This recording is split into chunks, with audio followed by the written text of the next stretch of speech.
Call the meeting to order and welcome everyone here this evening. We have a very busy agenda, and it's always nice to see a good turnout like we have here. First, I'd like to ask Jenna Dupree to come forward and lead us in the Pledge of Allegiance.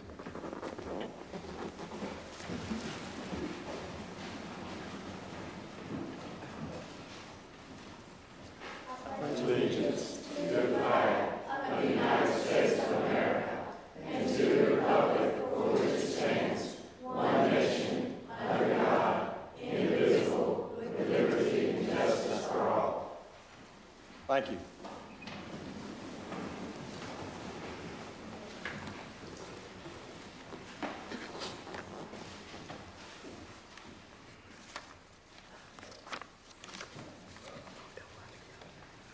Each month we recognize a student and a teacher from one of our public schools in Eastern Wake County.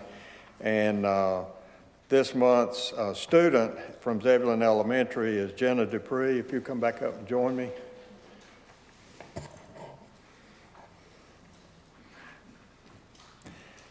I'd like to read the little writings about Jenna. It says, the Zebulon Elementary nomination for recognition by the Town Council is Jenna Dupree. Jenna is active in the community and her church, and she is an outstanding student and role model for her peers. She also helped with WCBC Belarusian Ministry fundraising along with her family and friends to bring over students from Belarus. In this endeavor, Jenna has broadened her worldview and has a deeper understanding of philanthropic work. She is actively involved with drama as well as along with dancing. She will be participating in the STEM Symposium, and yes, it's STEM, so I question that. The STEM Symposium in May as a presenter to showcase their projects in rainforest deforestation. She helped create a project and was able to communicate in her group as a leader to present their project to the class and community. Jenna has proven to be a well-rounded and civic-minded individual, and the staff of Zebulon Elementary are proud to recognize Jenna for her achievements, and so are we.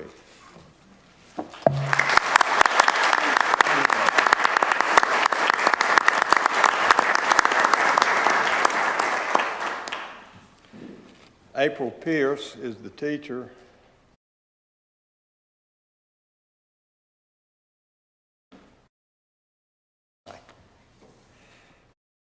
April Pierce is a second grade teacher at Zebulon GT Magnet Elementary School. Ms. Pierce has spent her entire life in Zebulon. She attended Zebulon Elementary as a child and has come back to teach at the school that shaped her career path. In the classroom, Ms. Pierce motivates students to achieve at the highest levels. She understands the difference between engaging students in learning and getting students to be compliant with a learning assignment. Her students consistently have positive growth on their class reading scores. Overall, Ms. Pierce is an outstanding teacher who is committed to the teaching and learning at Zebulon Elementary School. And again, we're proud of you as well.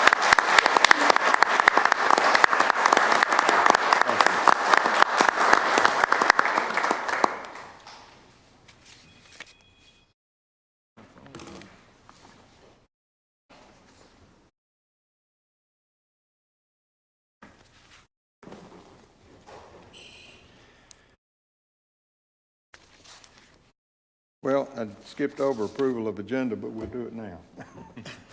I make a motion we approve the agenda. Second. All in favor? Thank you. Public comment. Each month we allow public comment of up to 3 minutes with a maximum of 15 minutes, so 5 people. We've had 3 people sign up to speak this evening. So first I'll call forward Amanda Cruz.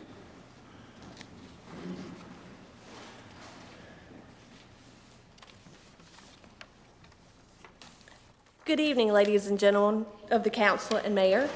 My name is Amanda Cruz. I am here as a representative of ZDAC, the Zebulon Downtown Arts Councils.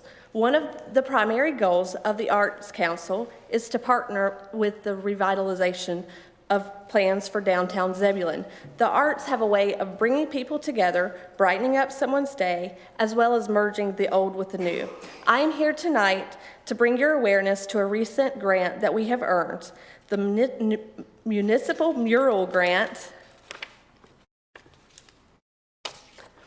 allows us to invite an approved mural artist from the United Arts Council to design a mural specifically for the town of Zebulon. Tonight, I am here with my fellow members to bring your awareness to this project, as well as inform you of our plans to apply for the Streetscape grant from the town to cover a portion of the cost for this project. Recently, the town of Garner had a mural project done of this caliber. Some words that were spoken about this project have been that it has been like a billboard for our town. Murals act as conversation starters and connections, and they build with transformative results. As the town's Arts Council, we have done extensive research into possible artists, materials, as well as the location to bring nothing but the best to our beloved town. We will be presenting additional information at June's council meeting. However, we felt it necessary to enlighten you on the progress thus far, as well as our intentions. The experience of art moves us from every day into the realm of possibilities. Thank you for your time and for allowing us and for joining us in our efforts to revitalize our wonderful downtown area. We'd like to also extend an invitation to you all. We are having a art show here in this building.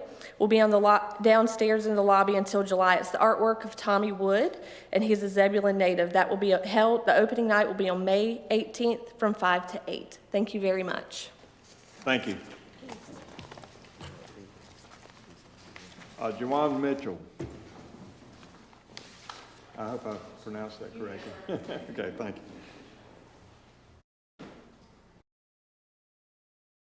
Good evening, Mayor and Town Commissioners. My name is Juwan Mitchell, and I'm the president of Knightdale Wake Forest Alumni Chapter of Delta Sigma Theta Sorority Incorporated. Zebulon is one of our towns in our service area, and our purpose for being here today is to, number one, make you acquainted of who we are. So ladies, please stand. Our chapter is comprised of 183 members.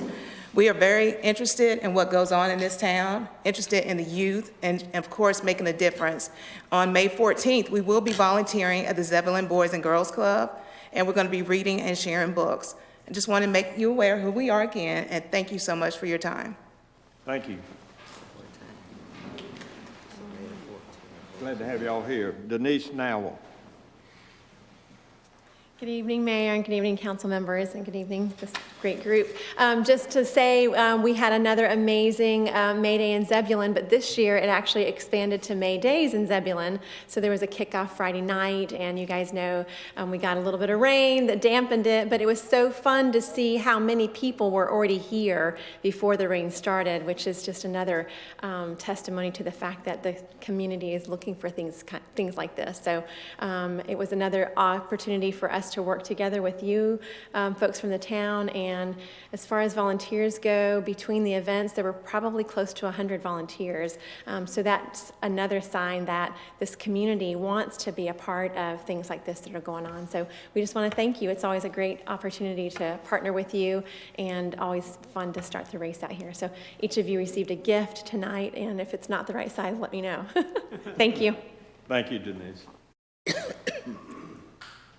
Okay, we have 4 proclamations, so I'm going to read each of those, and after each one, I'll ask for an adoption individually. So the first one is the 50th anniversary of Municipal Clerks Week. It says, whereas the office of the municipal clerk, a time-honored and vital part of local government, exists throughout the world, and whereas the office of the municipal clerk is the oldest among public servants, and whereas the office of the municipal clerk provides the professional link between the citizens, the local governing bodies, and agencies of government at other levels, and whereas municipal clerks have pledged to be ever mindful of their neutrality, impartiality, rendering equal service to all, whereas municipal clerks serve as the information center on functions of local government and community, and whereas municipal clerks continually strive to improve the administration of affairs of the office of the municipal clerk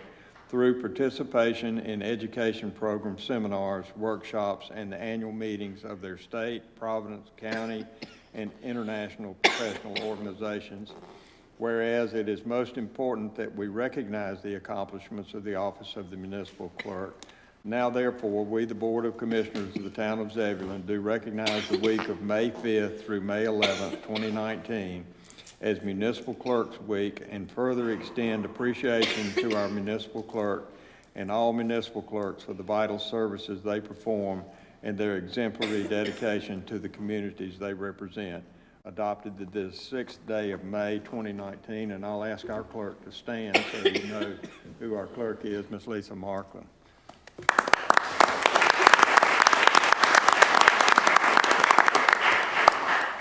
Need a motion to adopt. I'll make a motion that we adopt.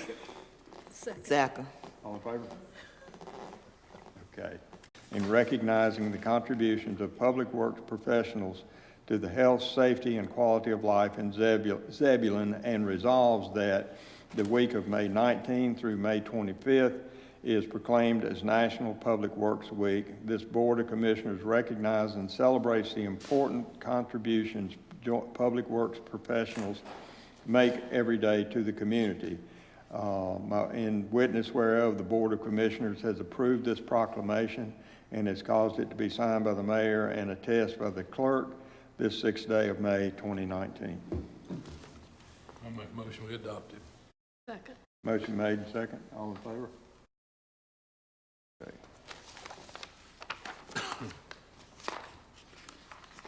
Okay. Last and not least, Historic Preservation Month.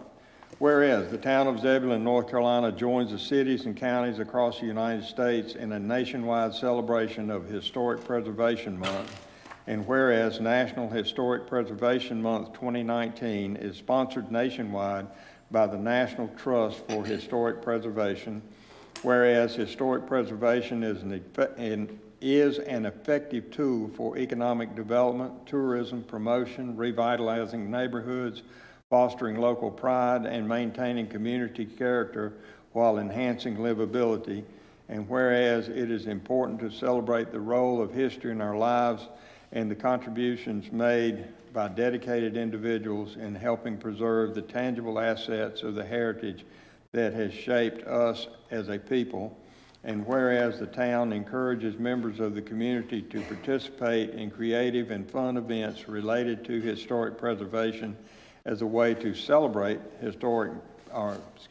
celebrate Preservation Month 2019. Now therefore be it resolved by the Board of Commissioners of the town of Zebulon does hereby declare the month of May 2019 as Historic Preservation Month in Zebulon, North Carolina, and call upon the people of Zebulon to join fellow citizens across the United States in recognizing and participating in this special observance. I make a motion, we approve the proclamation. Second. Motion made and second. All in favor? And motion carries. Thank you. All right. The next item is our consent agenda. Motion to approve. Second. Motion made and second. All in favor? Motion carries. Okay. Old business planning, RZ 2019-01, Cardinal Pines. I'll ask for staff report on that one.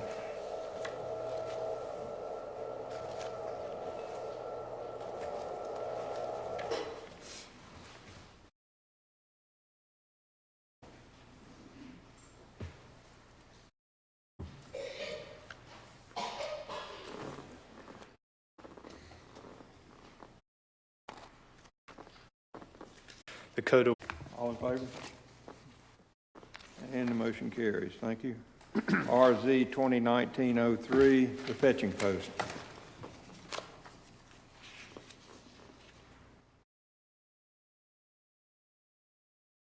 RZ 2019-03, the fetching post. This is a 7-acre piece of property on West Barbie Street. Current zoning is transitional district. The proposed zoning is residential 20. And again, this was heard at the April 8th joint public hearing. and the planning board recommended approval at their April 22nd meeting with the consistency statement stating that it was consistent with the comprehensive plan, the Zebulon Code of Ordinances, and any other official plans that are applicable for the town of Zebulon. Okay, question? Motion? Motion to approve RZ 2019-03. Second. Motion made and second. Other comments or discussion? All in favor? Okay. All right, SUP 2019-04, GREC. Right, so this is a special use permit submitted, heard at the April 8th joint public hearing. Went to the planning board meeting on April 22nd where they recommend denial, finding that it did not meet one of the findings of fact. This property, it's located on Industrial Drive. The current zoning's heavy industrial, and the request was for a refinery and the storage of flammable liquids outside of the building. It should be noted that because it's a special use permit, that the applicant is entitled to a special use permit unless there's competent material and substantial evidence in the record to support the denial.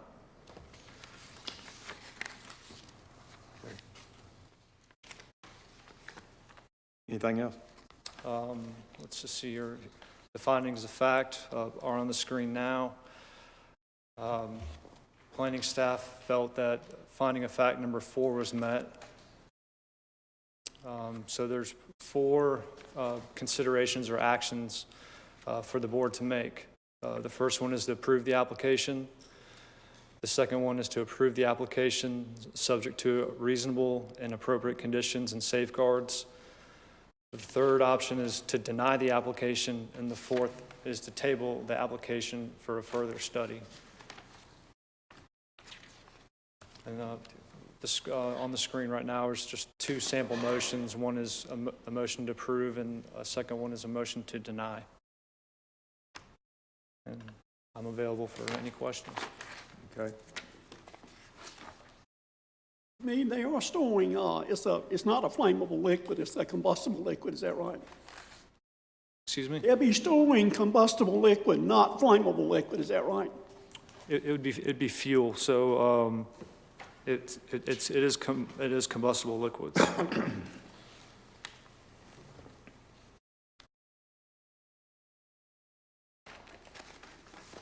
I think it's important to point out that an applicant who has made a prima facie case is entitled to a special use permit unless there is competent material and substantial evidence in the record to support denial. And these are not my rules. The only reason I'm saying this is the nature of quasi-judicial hearings as opposed to what you heard earlier as legislative. That's correct. So I just want to be sure that everybody understands that. Okay, what's your pleasure? In that case, I'll make a motion that we approve SUP 2019-04. I don't see where there was any proof brought before us that it wasn't approvable. Okay, is there a second? Second. Would that motion include the conditions, Commissioner Baumgartner? Yes, it does. Thank you. There was, by the way, there was one condition of a confining wall, I think, on an outside storage tank. That's correct. Any dumpsters or the area that's going to contain the fuel be screened with some sort of masonry screening. Okay, we have a motion and we have a second. Other comments or discussion? All in favor? And it is approved. All right, SUP 2019-05, Green Pace Road.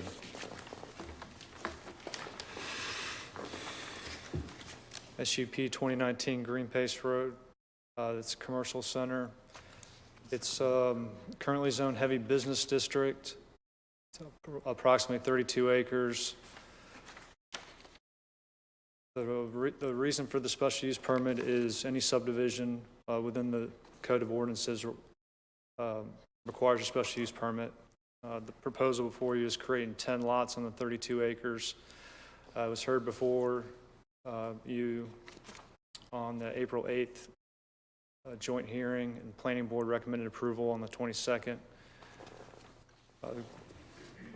This is the concept plan. Like I said, it's 10 lots. One of the lots is a stormwater control measure.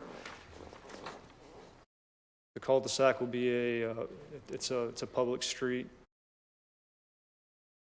And once again, approval was based on these 4 findings of fact. And the 4 considerations or actions for you to make are to approve the application subject to reasonable and appropriate conditions and safeguards. 3, deny the application, or 4, table the action for a further study. And this slide is just an example of the motion, whether to approve or deny the special use permit. Okay. What's your pleasure? Meade, what do they do with septic systems? Does the county inspect them so often, or how does that, how do they handle that situation? In cases of, it starts overflowing or whatever, is it the county?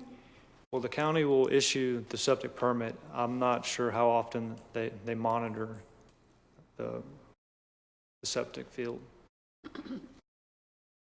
But to answer his question, if the septic fails, it's their responsibility, not the town's. It's on the property owner. I mean, well, it wouldn't be ours anyway because it's not our system, but it is the property owner's responsibility. So when if the sewer line becomes available, do they have to hook up? Do they?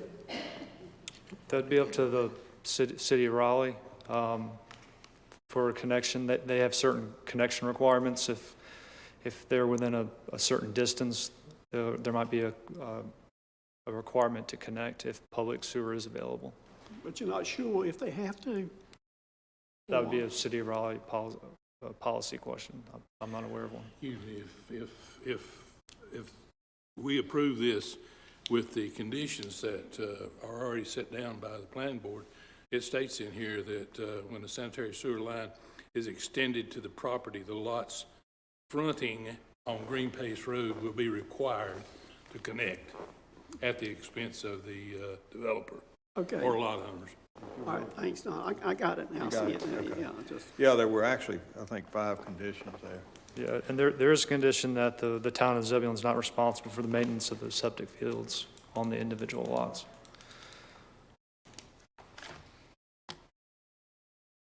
Okay, I'll make a motion. We approve the SUP 2019-05 with the conditions.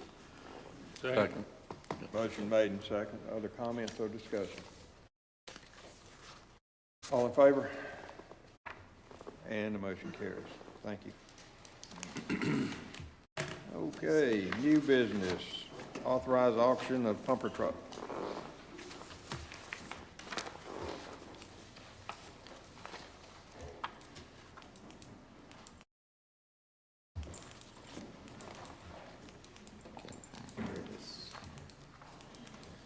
Good evening. I come to you tonight with what you will see in your agenda packet, authorization for public auction of the pumper truck.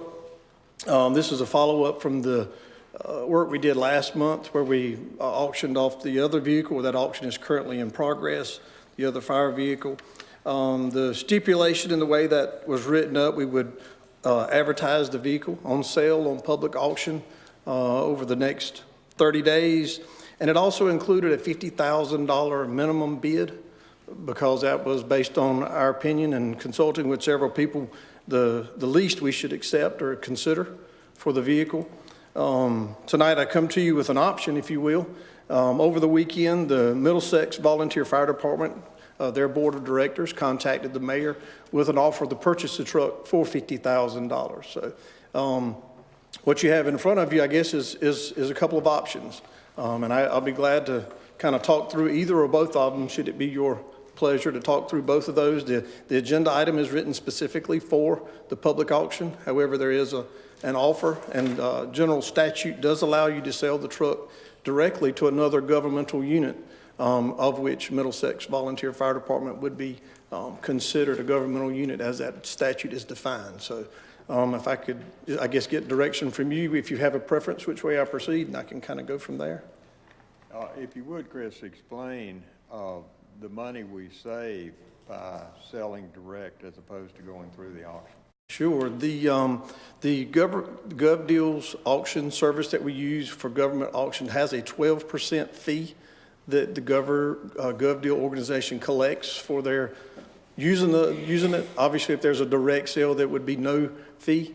So the seller would save that 12% fee, and obviously on $50,000, that is a considerable fee that would be paid that we would essentially not, we nor the buyer would be responsible for.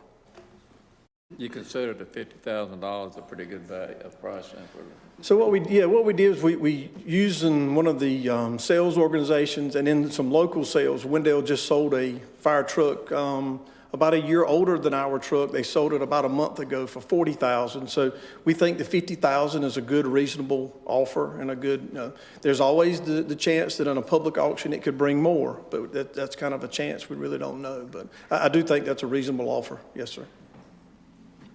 Other questions? So Chris, you don't need this resolution then, right? No, sir. Because we're not going to put it on public auction if we decide to sell direct. That's right. If you decide to sell directly to Middlesex, you would not need to adopt this resolution. You could simply make a motion to approve that sale, or deny it, whatever. But the offer that they have made is $50,000.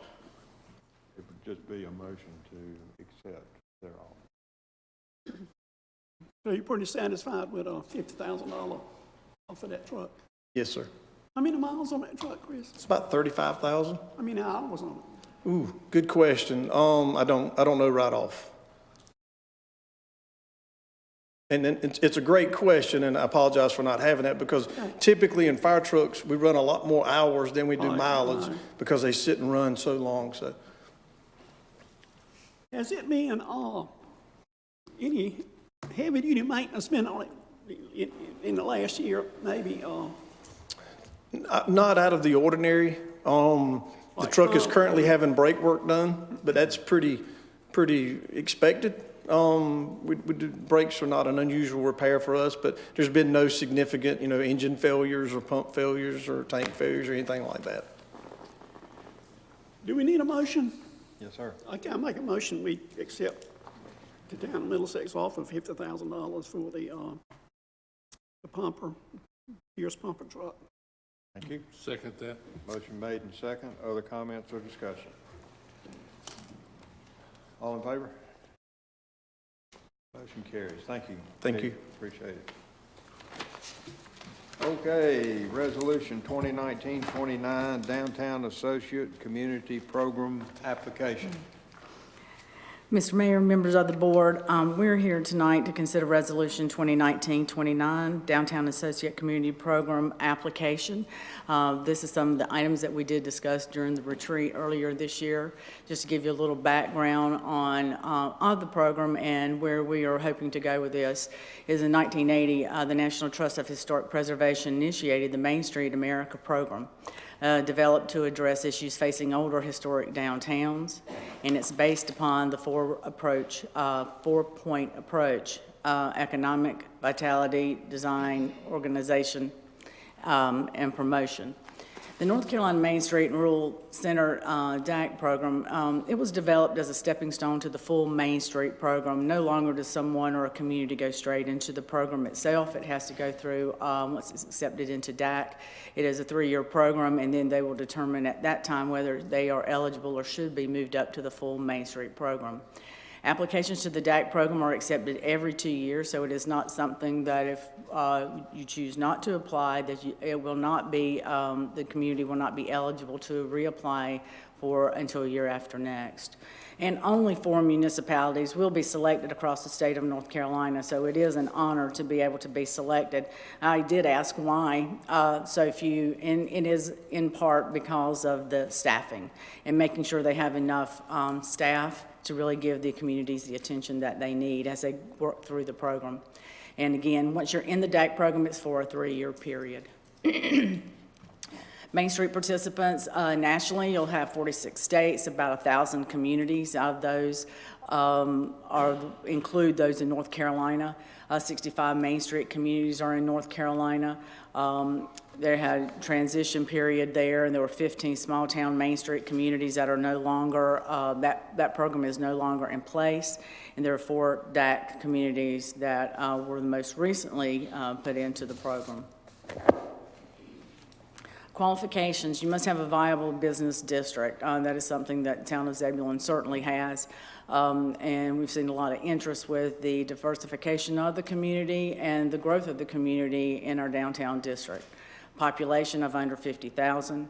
Attend application workshop before you can apply and understand the rules and the regulations of that. And Zebulon did have, was in attendance at the April 11th, 2019 workshop in Tarboro. And you must submit the application. It's a competitive process. As I stated, there's only 4 that will be accepted across the state. Adoption of a resolution by the town board, and in your agenda packet is attachment number 2. Appoint an advisory board that can be made up as you see fit if you were accepted into that program. Appoint of a DAC manager. They require a minimum of 20 hours a week. Some communities appoint existing staff, some have volunteers, so others have someone that's either full-time or part-time paid. You're required to have a budget of $5,000. So, and that is mainly for attending training and then the travel by the town and consultants to and from those training efforts. Benefits of the program: technical assistant totaling $50,000 over a 3-year period of time. Development of a complete property and business inventory. Identify community assets, identify stakeholders and partners, and I was very impressed with the chamber saying there were 100 volunteers over the weekend. Again, this looks at those volunteers, looks at those stakeholders, and pulls those together to strengthen the program. They'll identify your strengths, weaknesses, opportunities, and threats. That's something that I've spent a lot of time in looking at, and it's always good to know what those opportunities are. Sometimes we focus too much on our weaknesses or our strengths, and there's a lot of places in between. Vision, hold a vision forum, and volunteer development, and bi-monthly and annual reviews and assessments. So they will be in touch with you and monitoring this program throughout this 3-year period so you don't get too far off track. Successes of the Main Street program, this is in 2018, over $200 million in public and private investment, 255 buildings renovated, 373 facades improved, the net gain of 247 businesses, and 1,288 jobs created. The next steps in this program, this application, would be tonight to adopt a resolution of support to apply for the DAC program. Submit the application by this Friday. That will be required to go downtown. Visitation by application review committee will be sometime in June. Do not have specific dates. They will actually have someone from the State Department of Commerce coming out to the town and visiting. And notification of acceptance will be somewhere around the first 2 weeks of July. They will hit the ground running with meetings and forums starting in September. They will be in the community if you're accepted as one of those 4, and they will start hitting the ground running in September. And I'll be glad to take any questions that you may have. Okay, questions? How many do they choose, Teresa? 4. Out of 50,000, is that right? Well, it's 50,000 not going to apply, no. Right. Well, we don't know how many will actually apply. Several have attended the training programs for the application, so we do not know out of those. They may left and said, we're not going to be able to do it. We don't have staff. We don't have funding. So we do not know how many applications will actually go in on Friday. But depending on the number of applications, this is just for the state of North Carolina. It'll be communities eligible across the state, but only 4 are selected. And so the next time around, it'll be 2021 before they have a chance to reapply. Are any of the ones that are selected already in the program and have applied to continue, or is it just for new? It will be for new. Once you get into the program, they like you to commit for a 3-year period of time, and then again, getting you ready and prepare you to move up to that Main Street program. And so these will be new into the program. Okay, thank you. Other questions? If not, then we need an adoption of Resolution 2019-29. So moved. Second. Made and second. Other comments or discussion? All in favor? Thank you. Motion carries. Interlocal agreement with Wake County to administer Zebulon stormwater and erosion and sedimentation control ordinance. Yes, sir. Mayor, members of the board, this is a continuation of a program that is already in place. In February 2006, Wake County held a stormwater management task force. They convened at that time. Actually, Mayor, I believe you were part of that task force downtown Raleigh at the old, I guess the building, the jail there. They had meetings downtown, and along with many others, communities across the state. In July of 2010, the ILA was adopted between the town of Zebulon and Wake County for the county to administer the town of Zebulon's stormwater ordinance. And in 2019, the ILA will expire. They have set it up for 10-year increments. No changes are proposed to Zebulon's ordinances, stormwater ordinances right now.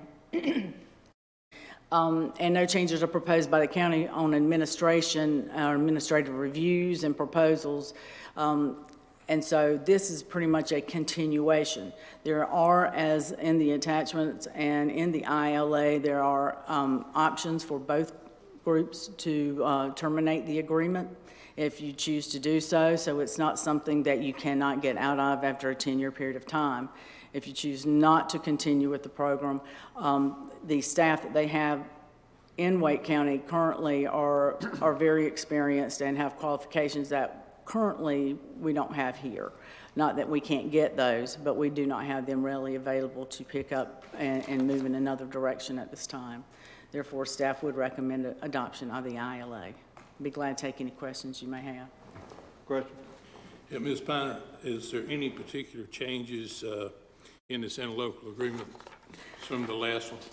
I think that one of the changes that I saw was that if the county for some reason sees that they cannot administer the ordinance, and is in the termination section, it was actually increased from 90 days to 180 days to allow for more smooth transition and getting those staff in place. Most of the changes were in reference to tenses, where it was the first one and it was where the town and the county were going. And now this one, the tenses have changed to what has been accomplished and that you would like to continue that program. But nothing of any major context that I could find throughout the document. Thank you. Other questions? Okay. I'll make a motion that we approve the interlocal agreement between the town of Zebulon and Wake County. Second. Motion made and second. Other comments or questions? All in favor? Thank you very much. It passes. Facility use request.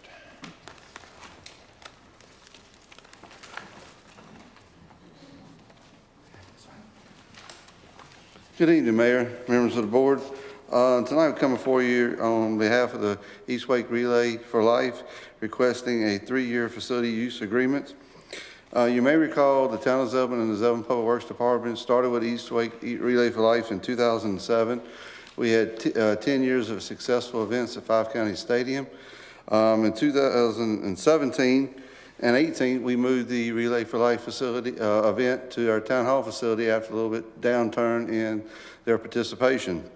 The last 2 years, the event has went extremely well, and due to that success, they are requesting that we adopt a 3-year agreement to use the facility Part of the request is to set up at 2 p.m. like we've done the last 2 years. Clean up, extend past 11. Typically, we're out of here about 11:30, 12 at the latest, but it is a little bit deviation from your policy, so they did ask for amendment there. And waiver of the facility fee, which is $1,000. This request is consistent with your facilities use plan, and the Public Works Department recommends that you approve this application for a Relay for Life East Wake to host event at the municipal complex in the spring of 2019 through 2022. Be glad to answer any questions you may have. Are there any specific dates set up, or does it come to us each year? Each year, we work with staff with events and stuff, and we have not, typically they have not set, in the last 10 years, I don't remember it being on the same date and all, but they work with staff to coordinate and make sure there's no conflict with our facility. Well, I was more thinking, do they generally hit within the same? It's generally around Mother's Day as a rule of thumb. It could be a weekend before or a weekend after. Okay, thank you. Yes, sir. Chris, why 3 years? Just be honest with you, we just don't have to come back in front of you. It's been a successful event, and wanted just to get out in front of you for 3 years and have a plan and a place that they can count on for the next 3 years, just to lock up the facility. And it's been very successful here. They appreciate our partnership. And so, you know, at this time, that's just what they're requesting. Okay, I was just wondering. This is for some certainty for future planning, sir. Okay. Okay. I make a motion, we approve this facility use application for Relay for Life for the next 3 years. Okay. Oh, you second. Okay, thank you. Motion and second, all in favor. Well, the comments are, all in favor. Okay, thank you. Thank you, guys. All right. Okay, now we have the budget presentation 2019-20.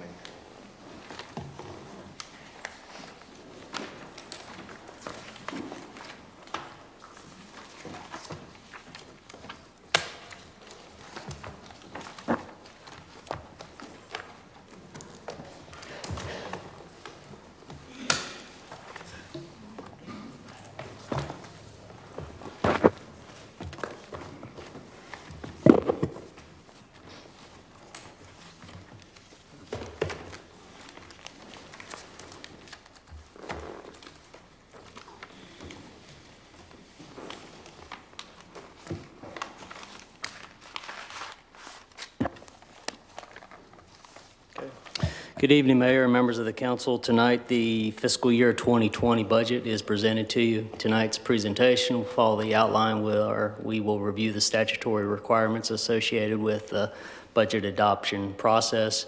We'll review with you the schedule of that budget process and then give you a summary, which is the budget message, to give you an overview of the budget that is in front of you. As far as the statutory requirements, there is a general statute 159, which governs the schedule and the specific requirements, more commonly known as the Local Government Budget and Fiscal Control Act. There are some dates that are specified in the general statute, first one being before April 30th, that departments submit budget requests and revenue estimates. Here in the town of Zebulon, the operating budget was submitted to me by January 31st, and the capital subcommittee submitted to me their capital budgets by March 1st, so we met the April 30th deadline. Another date specified within the general statute is not later than June 1st. The budget officer, in a council manager form of government, which the town of Zebulon has, your town manager serves as your budget officer. A budget officer must submit the budget and the budget message to the board, and obviously that's happening tonight. And not later than July 1st, you must adopt a budget ordinance, but before adopting the budget ordinance, you must hold a public hearing. We have that scheduled for June 3rd. As far as the budget schedule, as I said, the budget message is being presented tonight. We'll review with you the goals and the features of budgeted activities. We'll talk and show you the difference or the changes from the previous year, most specifically the changes in the programs and the appropriations. And then you'll kick off on an 8-day cycle from tonight. You'll have work sessions on the 14th, so that's the Tuesday of next week, the 22nd, which is the Wednesday of the week after that, and the 30th, which is the Thursday of the final week in May. At each of those work sessions, we'll provide the board more details of the programs that we'll talk about briefly tonight. And as with any work session, there's an opportunity for public input. That public input can be directed towards comments or questions on the programs that are discussed that night, or if it's just convenient for people to get out one night over another, they can also offer public input on other parts of the budget as well. Then the budget ordinance public hearing is scheduled for June 3rd. And then as far as adopting a budget ordinance, the board is in a position to adopt a budget ordinance the same night, June 3rd, after the public hearing. If they're not in a position to adopt, there's a scheduled meeting on June 12th that they can take advantage of, or any other date during the month, just as long as it's not later than July 1st. As far as the budget message, goals and features, we've shared with this board before that Zebulon is changing. Most specifically, the population is growing and diversifying. We've shared with you that based upon the building permit activity that has come through our planning department, that we estimate a little over 1 to maybe 1.5 people a day are moving into Zebulon. Based upon data that we get from Wake County, 64% of this population growth is from net migration. So those people who are locating here from outside the county, possibly outside the state, and maybe even outside the country. And then 36% comes from natural increase. So that's just simply birth rate is exceeding death rate. More specifically to the town of Zebulon, the use of land is changing. So we've had 911 acres that used to grow tobacco is now growing houses. And we have prospectively 650 acres more coming our way. So the question stands, will we have the capacity to meet this change? And this is really a volume question. Can we handle the volume? Can we handle 1 to 1.5 people a day? But also, will we have the capability to meet this change? Can we handle the diversity? Can we handle this mixing, this 64% net migration mixing in with this 36% natural increase? Before we answer that question, I think it's important to have some context and know that Zebulon has changed before. So as we've shared before, Zebulon is a rail town, meaning that it owes its existence to the fact that the railroad came through here. It was part of a network of rails that came from Durham down through Cary, through Raleigh, and then traveled east through Wendell and then Zebulon. There's other rails that are shown here. Some of them are still active. Some of them are no longer active. This rail line from Apex through Morrisville and on to Durham that has now been converted to a greenway known as the American Tobacco Trail. It was part of a network or linking of networks. So there was a network of rails that supplied the ports of Virginia and North Carolina. And there was a rail network that served the Piedmont section of North Carolina.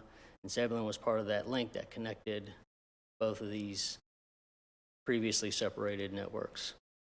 And then as you can see from the original blueprint of the town was laid out as the rail line came through. So in this blueprint, you can see this dash line here, that's the rail line.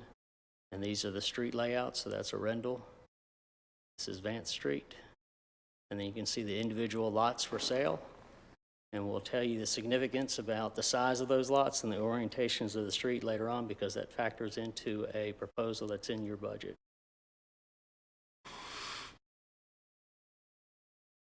Also important to know that this is an agricultural town, at least the surrounding area. We've shared with you that the soils and the climate were outstanding for producing tobacco. Tobacco was also a very profitable cash crop, given that it did not require a lot of land and yielded a lot of money for that small parcel of land.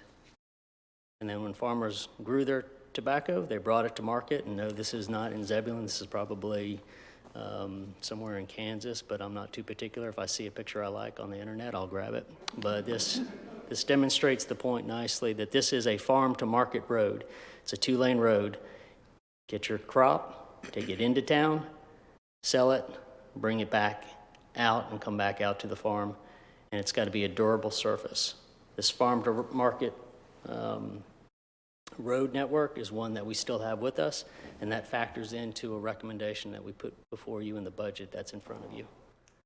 Once it was taken to market, it was sold, put specifically on a rail at the Zebulon train depot, sent out, probably most specifically to Durham to be turned into product, and then shipped back this way and out to the ports, either through Virginia or North Carolina, or distribution throughout the world. Then with a little bit of cash in their pocket, those farmers would probably go to places like the Daniels drugstore. They might even go to Anton's department store to check out their mammoth super value sale. And maybe picked up some dry goods at Debenham Hardware, who a couple of years ago celebrated their 100th anniversary. And because of that commercial activity, you can start to see a little bit more detail come to this grid network that I showed you before. So this line right down here is the rail, but now you start to have a highway system start to be incorporated into the town. So this is old US 64 coming out of Raleigh and Wendell, coming through town, which is Gannon. And then by my approximation, you all would know better than me, but I would guess that this is just east of Zebulon Baptist Church.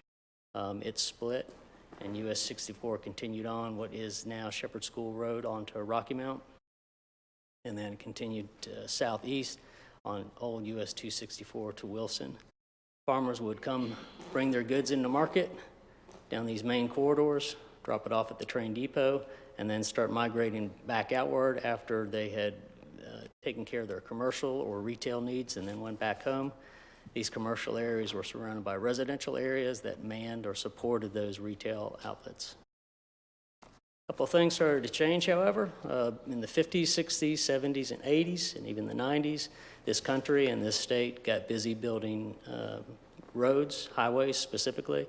This is a picture of the ribbon cutting of US 264.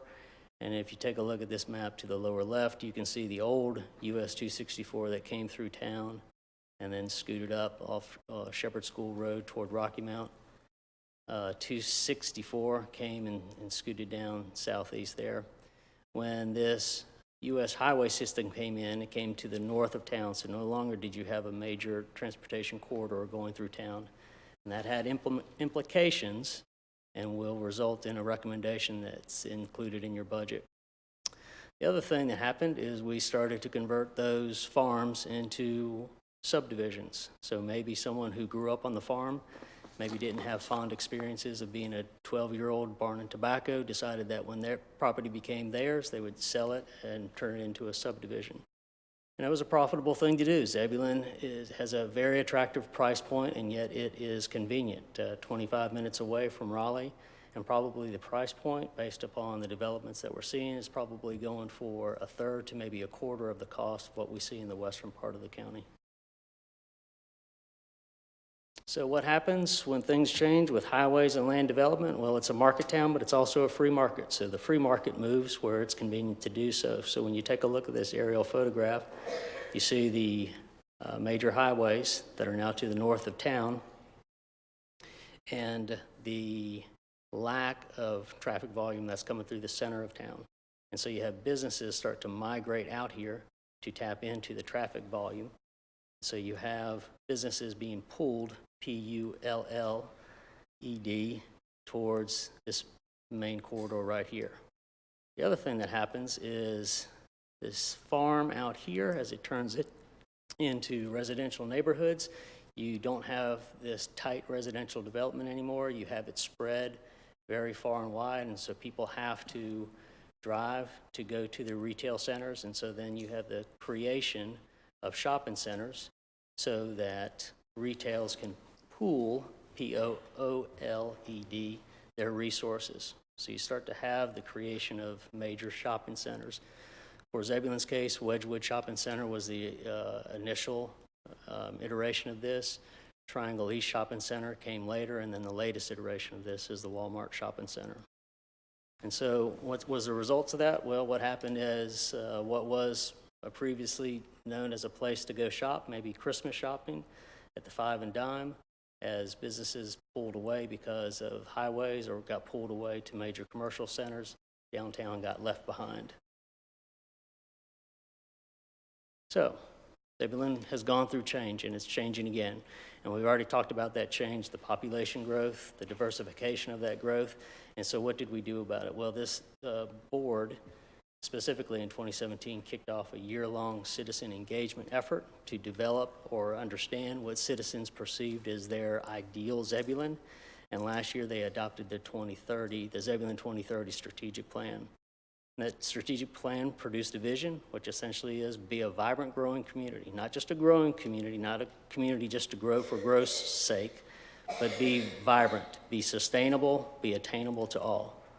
And while you are growing, retain that small town charm that makes you the town of friendly people. As far as the mission, that is the town of Zebulon's role or purpose in achieving that vision, is to deliver excellent and friendly service. So public sector delivers service.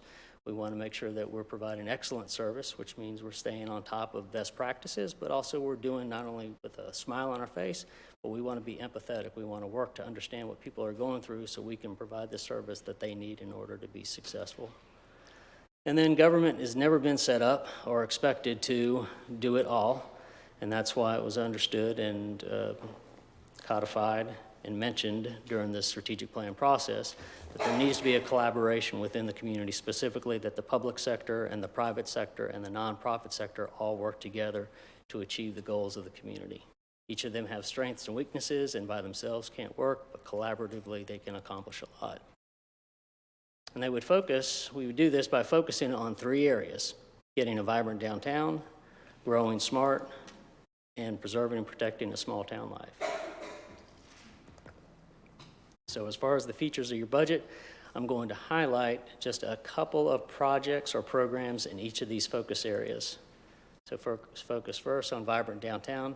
The goals of the budget are 1, to revitalize downtown, and 2, draw people downtown. These are direct quotes that came from the citizen engagement year-long effort that we undertook with the Focus 2030 strategic plan. What are the issues or the obstacles or the hurdles in the way of revitalizing downtown or drawing people downtown? Well, the cost of redevelopment is very expensive. When you take a building like this and you upgrade the outside, and then you upgrade the inside to get tenants in, and then you start to deal with outdated or older buildings whose fire code or building code has changed, it can become very expensive. The other thing, as we pointed out, is there's a lack of public space. So this was a railroad town. Railroads were developed in order to support the railroad. So there were some things that were done. One was to create the road structure so it led right to the depot. So that was one thing that was done. Another thing was small individual lots to create a lot of sales transactions. The third thing is these small individual lots were a way to prohibit or inhibit competition. They didn't want to give away big tracts of land that would turn into competition. And so warehouses, typically, I wouldn't be surprised if it was the case here, they would probably buy a few of these small parcels, and then if they wanted to grow, they either had to buy from someone else or wait for someone to die or someone to get into cash trouble and then grow that way. And that was intentional with rail towns. But probably the biggest thing that's related to the budget request that's in front of you is there was not the creation of public space or space that's available to the public, like public squares you see in downtown Raleigh. And that's because that land is profitless. So we suffer from a lack of public space in this town. And that's related to a budget request that's put before you in this budget. And then this is true of any downtown, is ownership of the problem. So this is a photo of downtown Raleigh. You see they've got parking here. Parking in vibrant downtowns is an issue for every downtown. The question is, who owns the problem? Is it the government or is it the private sector that builds this parking garage out here? Is it the government that puts in the parking meters? Is it the businesses that tell their employees not to park in the prime space? And so this ownership issue is something that we need to resolve as far as how can we all collaboratively work together? What's the framework we can solve to understand each other's parts in solving a particular problem, in this case, parking? So the features of the budget that's been presented to you is a unified development ordinance, and I'll get into greater detail on what that means in a second. The creation of town commons, once again, I'll highlight that in a second as well. And then the Main Street program you just heard of tonight. The Main Street program is a way to get into a program that offers the organization a framework for businesses, the private sector, and the nonprofit sector to work together to solve problems, as in this case, parking. As far as highlights, let's talk about the UDO. The UDO is Unified Development Ordinance. It is the rule book, it is the requirements that builders have to follow in order to build things in your town. So to take a business from here to here, to getting it up to a place where a tenant will move in and do the things internally costs a lot of money. Now, in this particular building, we offered some incentives, and there's been some other buildings downtown that have taken advantage of our incentive, $2,500 facade grant. Probably in this particular case, that this developer put in 100 to 200 times that amount to get this building up to snuff.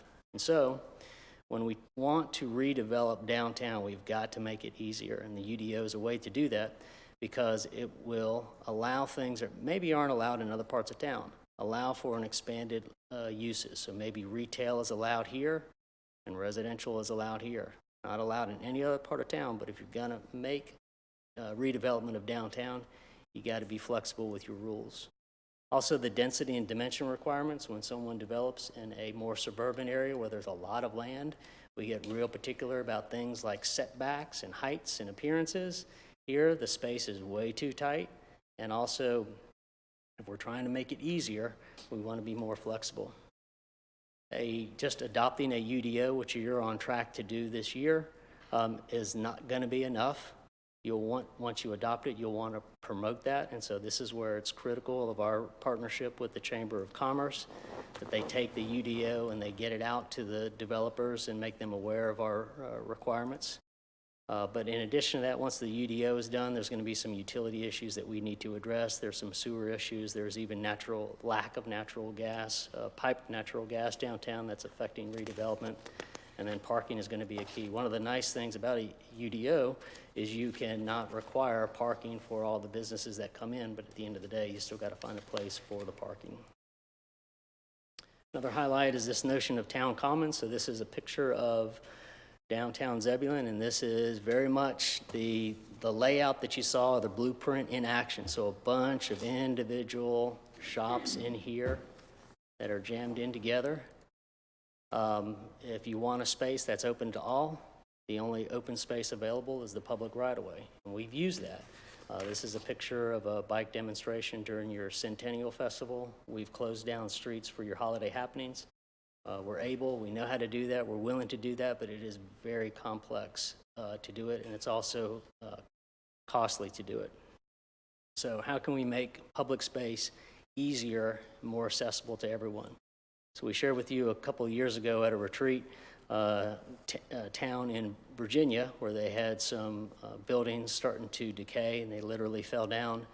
They seized upon that opportunity of having vacant space, and in their particular case, they used it as a stage.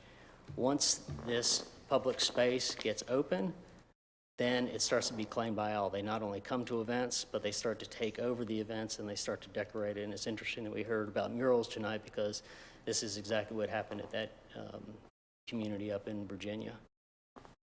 Once again, we won't be done yet just by getting common space, the common space that we put in your budget.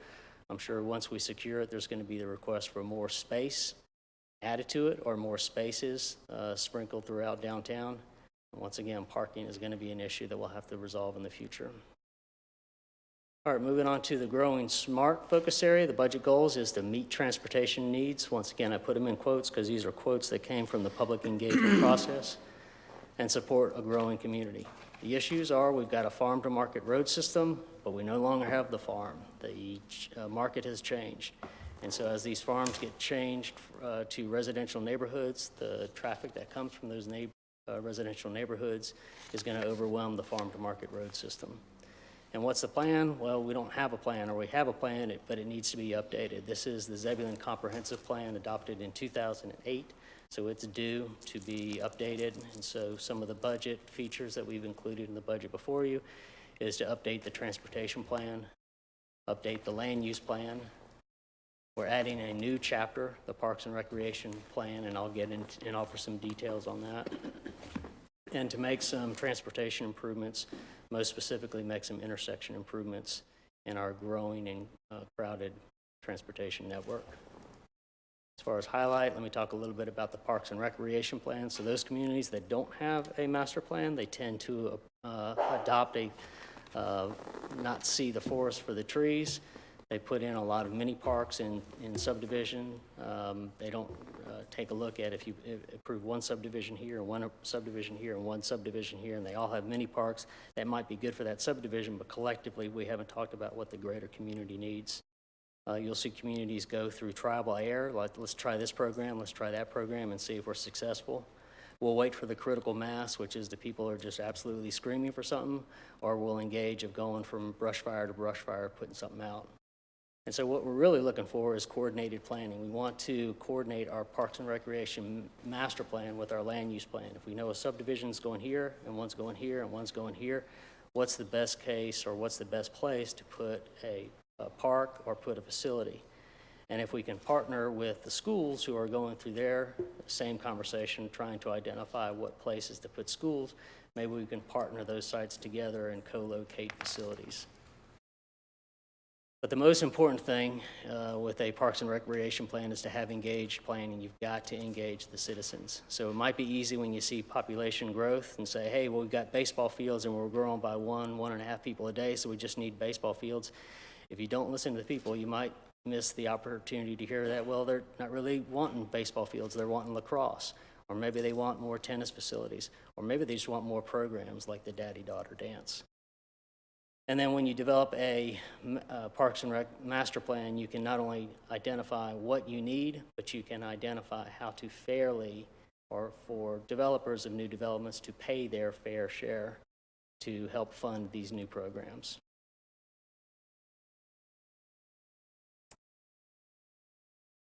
All right, the other budget highlight under the Growing Smart focus area is transportation improvements. So this actually is a picture of one of your farm-to-market roads. Very pretty, but it will not meet the transportation needs of the future. When you take a look at Old Bun Road, we've approved 1,600 units out there.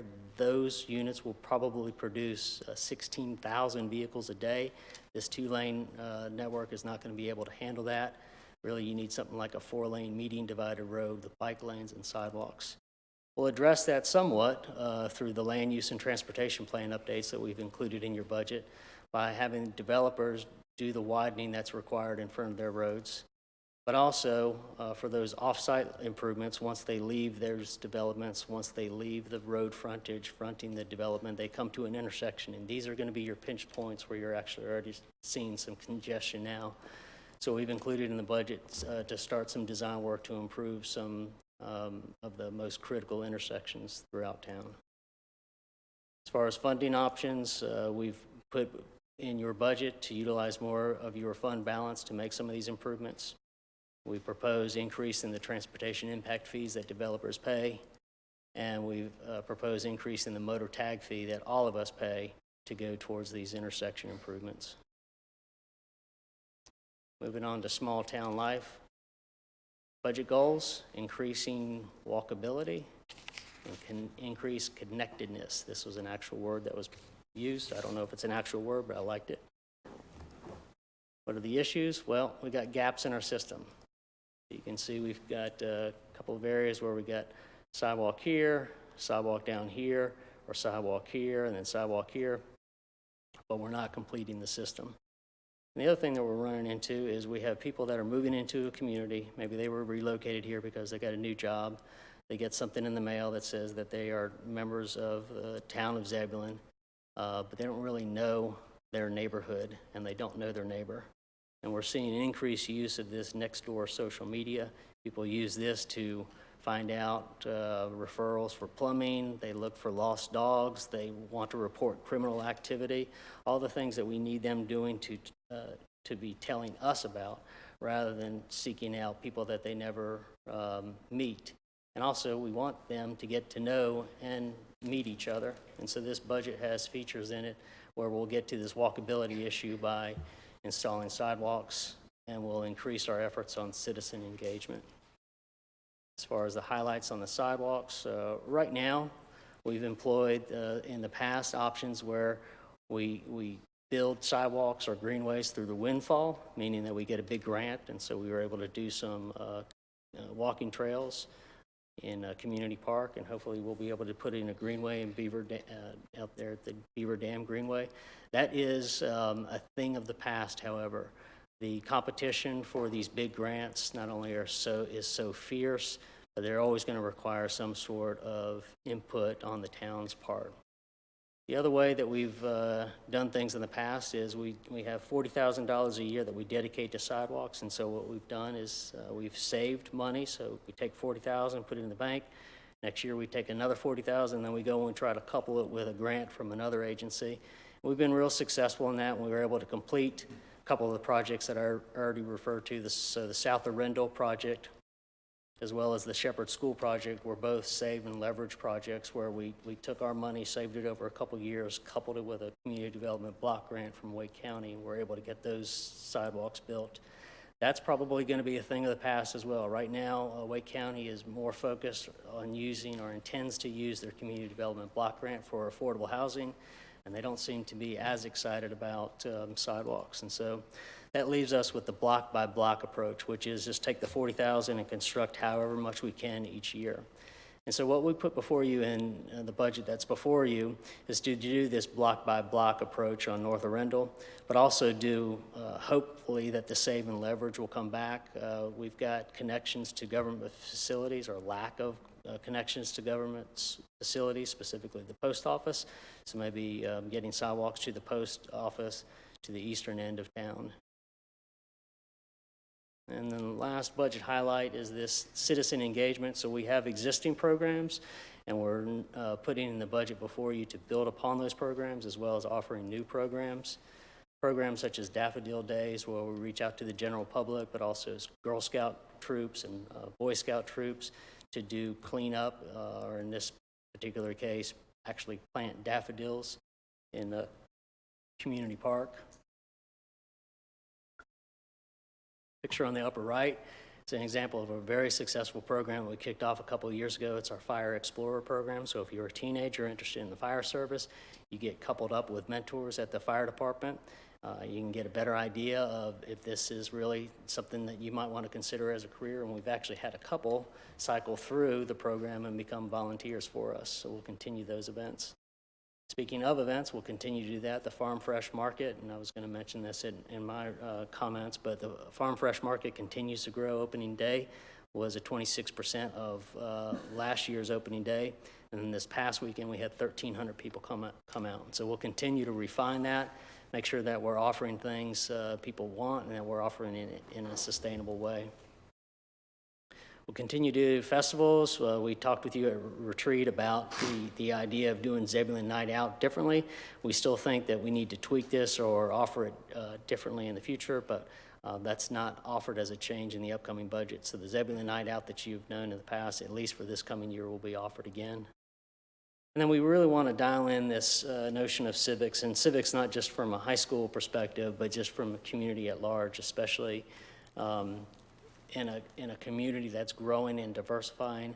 At the end of the day, people who live in a community need to be civically aware and engaged in their new community, and so we're really trying to beef up civics programs, not only for students. In this case, the top picture there is our youth council. We'll continue that program. We'll try to get them more diversified. They're doing a lot of volunteer work. We want to get them more engaged in policy feedback and maybe even policy development. Down there, that's Barnett Creech's Zebulon Middle School 8th grade students. They came in and they sat in the very seats that you're sitting in. They had a mock town council meeting. And then a Citizens Academy. Last year, we kicked off 2 modules. We had a firehouse module where people could come into the firehouse and do a lot of hands-on training. Did the same thing in the police department, opened up the doors. got people to get engaged and hands-on. We want to add more modules to that module, look to have one in the planning, through the planning department, look to have one in Parks and Recreation, and look to have one in budgeting and finance. Get a suite of modules and hold them under the umbrella of the Wakeland School Citizens Academy. And we've already had 2 people come through both of these sessions, so it's possible we might see our first graduate of the Wakeland School Citizens Academy this coming year. At the end of the day, people are looking for a place they can call home. Yes, Zebulon was an attractive price point, but I also believe that they're coming here because this is their pace of life that they like and they want to contribute and they want to maintain. Okay, so now the numbers part. This is statutorily required. Comparison between FY19 and FY20. Revenues of last year compared to the revenues of this year. We got less revenue coming in, and there's a reason for that. We're just taking in less loan proceeds. I'll clarify what I meant by that in just a minute. Property tax revenue has inched up. Sales tax has gone up.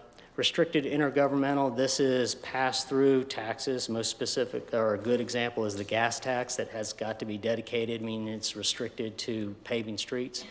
That has gone up some. Sales and service, this is for, we collect a fee for a service provided, such as our recreation program, our recreation programs, even our permitting services through our planning department are being utilized more, so our sales and service money is up over last year. Fund balance, we utilized $1.3 million last year. We're proposing 1.1.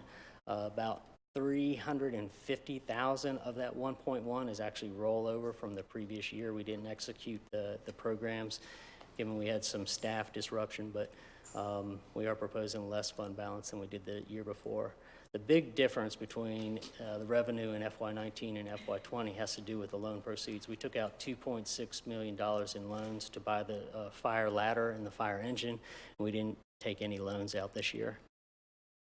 And as far as the tax rate, last year we proposed a tax rate of 59.2 cents, and we're leaving that unchanged. As far as on the expenditure side, we're spending less. Operating, there's a little bit of an uptick there, and I'll explain the reasons for that. The capital has dropped off. That capital drop-off is just a reflection that we're not buying a ladder and an engine truck every year. Thank goodness for that. The debt has gone down, and that's because we retired quite a bit of debt. As far as the specifics behind the differences in the operating budget, last year we budgeted for quite a few positions, as you can see on the left. This year, the only full-time position we're putting before you is the IT associate. You'll hear more about that at a work session. Ms. Piner talked about the downtown associate program. If you get accepted into that, we've already budgeted for the part-time position. The other things that are driving the cost on the operating side is your contract for sanitation and recycling, as well as your janitorial services for all town facilities has come up for renewal, and so those have been updated. The branding program that we talked about at retreat, which is a natural succession from the strategic plan, but a necessary precursor to wayfinding, that's been included in the budget. Probably one of the bigger drivers, and the mayor probably knows about this the most, is each town is required to withhold a certain amount of money to cover employees' retirements. And the state treasurer came out this year to inform all towns and counties that they were not withholding enough. So where we were taking out we were growing about 0.25% in our retirement withholdings, that ballooned up to 1.25% withholdings. And so we got a lot more in our operating budget going toward retirement withholdings. Merit is the amount of salary increase that an employee is eligible to make depending upon their performance. Last year, because the cost of living has not changed between this year and last year, we kept the merit at 3.5%. On the capital side, saw a big decrease. The big decrease, once again, is the fire engine ladder. Last year, we we actually did some street resurfacing, or we have planned to do some resurfacing. That project is going to hit the streets, no pun intended, probably in about a month. What we've been doing with the street resurfacing program is similar to what we've been doing with sidewalks, is we bank it 1 year, and then we spend it in conjunction with the other funds the following year. And we'll talk about more of the reasons why we did that at one of your work sessions. West Sycamore Drainage, we started the easement acquisition process. We're continuing the easement acquisition process. Last year, we replaced vehicles that we needed to in our fleet, plus the fire. This year, we're continuing just the fleet, but we don't need to do any fire replacements. Last year, we were analyzing where to put a fire station. This year, we've got funds in your budget to actually acquire the site. Radios for our police department, that was a two-phase process. So last year was phase one. This year completes that process. And then as far as highlighted capital projects related to Zebulon 2030, I've already mentioned that under the Grow Smart focus area, we're going to do some intersection improvements. Under Vibrant Downtown, we're going to secure and improve town commons area. And under the Small Town Life, we're going to start completing some sidewalks, most specifically along North Arundel. And then the last area to focus on is the debt service. Our debt service reduced dramatically. We retired a lot of debt this year. The community center debt was retired. Ball field lights was retired. And then there were some vehicles and equipment that we had financed several years ago. We retired that debt. We still have the municipal complex, which is this building, and the police station that's with us for 2029. And that might have some influence on the timing of when we move forward on the fire station construction, but we've also got some other debt retirements coming our way. The swap loader is coming up in a couple of years. All right, as far as the next steps, so you just heard the budget message. The next budget work session is on the 14th. The topics that we'll focus on is on information technology. We'll give you more details on that IT associate position that we talked about. We'll talk about the audio visual within this chambers, and then we'll talk to you about computer or organization-wide computer replacement, why we're doing that and why we need to do it. Police parking, what that is we're running out of parking space on the side of this driveway here, so we're going to have the police chief talk about the need for additional parking on the side. As with all work sessions, there'll be a time for public input, whether it's related to these topics or just the budget in general. We'll have another work session on the 22nd. That will be the Business Retention Expansion Agreement. So this was formerly the Community and Economic Development Agreement with the Chamber. Now this is going to be an advancement of that. It's going to be more focused on economic development. We'll have a discussion with you about your nonprofit policy. You have 11 applicants in for $5,000, so you get more people coming in with a finite number of resources. So we want to have a conversation with you to help guide what would be the recommendations on who gets what. We'll provide you the details of the town commons and once again the public input section. On the 30th, we'll talk in greater detail about the Parks and Recreation Master Plan. We'll talk to you more in greater detail about the sidewalks we're proposing. We'll talk to you about our street paving project that's getting ready to be under construction, as well as our street paving methodology about how we're going about paving the streets throughout town. We'll also talk about the highest priority intersection improvements to consider. We'll get a discussion underway about utilizing more of your fund balance and possibly revising your fund balance policy. And once again, there'll be a public input section. Then on June 3rd is the budget ordinance public hearing, and then you'll be eligible to adopt a budget ordinance either that night on the 3rd. If you want to utilize your work session on the 12th, you can do it then. You can do it anytime, just as long as it's not later than July 1st. Those who want to know more, copies of the agreement or the budget that have just been handed out to you, hard copies will be available at the Regional Library, the Chamber of Commerce, the Community Center in this complex, as well as we've just handed one to Zebulon Times, and I'm sure they'll be covering that. And then you can also access it electronically at the town's website. With that, I'll take any questions you may have. Questions? I'm sure there will be at the other meeting. All right. I'd like to point out, too, that and I know you know this, but I will not be here for the 12th. Obligated to the North Carolina League of Municipalities conference, which is in Hickory, so need to be there as well. All right. And I won't be there either. Okay. We'll take good notes for you. All right. Thank you. Thank you, John. Appreciate it. Okay, board comments. Dale? Yeah, a couple of things that kind of need to mention here. This past Saturday was a heck of a day in Zebulon, just because of this orange T-shirt right here. These things were running all over the place right here. There was a whole lot of buzz just being here.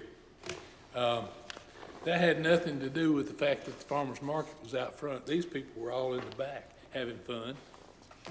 I offered to run from the back steps to the stop sign down there if they would give me a cake. But they wouldn't do that. I don't know why. I didn't understand, but maybe next year. Anyway, Denise, I'll keep making one of your cakes for you next year. Anyway, the other thing, again, I mentioned was out front. This was the farmer's market. There was bunches of people out there buying tomatoes and plants and anything you could think of, having a great time. And there was a fantastic bluegrass band out there. And if you missed it, you really did miss a trick because it was nice. A lot of fun things going on in Zebulon right now. Try not to miss Saturday mornings out there if you can help it. It's a lot of fun. That's all I got, Mr. Mayor. Thank you, sir. Just to Denise, for a good job she did Saturday. And Friday was a bummer. We had a lot of people coming, and we had a nice band, and it just got rained out. But Saturday was a great day, like Don said, and got to see a lot of people, and everybody had fun. Need to do it more often. Just keep it up.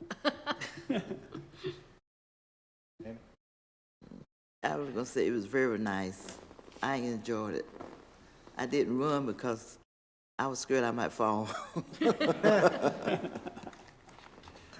Okay, I do have one thing. I wanted to share this plaque with the audience. We went to Holly Springs, and by we, Curtis went, Annie Jean went, and Don and myself, and we received this from Wake County Historic Preservation, and this building has been designated as a historic landmark in Wake County. So this plaque will mount on the front of the building. I will ask the board to give any input as to where out there it should go. There are some very specific guidelines as to the height and on the right side of the entrance door, on and on. So you're welcome to look at this. So it is fairly specific, but for example, on the front entrance door, is it on the post or is it on the wall next to the door? I have an opinion on that, but we'll wait on that one. I also wanted to share with you that Commissioner Strickland and his wife Jackie, their house was designated historic landmark for Wake County as well, and so we were proud to see them win that award. So I'm going to put this up here if you want to take a look at it. Come on up. I would suggest you don't pick it up unless you're ready. It's a little bit heavy. But other than that, that's all I have. So manager's report. I need to recognize Bobby Fitz for some budget transfers.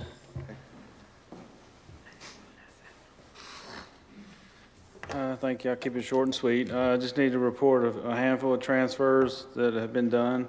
Governing body moved 1,000 from group insurance to materials and supplies, and finance moved 1,300 from group insurance, 300 of that to professional services, and 1,000 to print and copying. And administration moved 550 from group insurance to telephone service, and planning moved 5,000 from salaries to professional services. And buildings and grounds moved 4,500 from buildings and grounds maintenance to municipal complex maintenance. And then in Parks and Recreation, moved 5,000 from part-time salaries, farmers market, 1,500 of that to team uniforms, 215 of that to computers, 3,285 to contract services, and moved 5,000 from regular part-time salaries to grounds maintenance, and finally moved 300 from travel and training to printing and copying. That's all. Thank you. That's all we have. That's it. All right. Well, thank y'all again for coming this evening. I hope it's been informative. It's been a pretty interesting meeting in my mind anyway. So having said that, I'll call for a motion to adjourn. So moved. Okay. We're adjourned.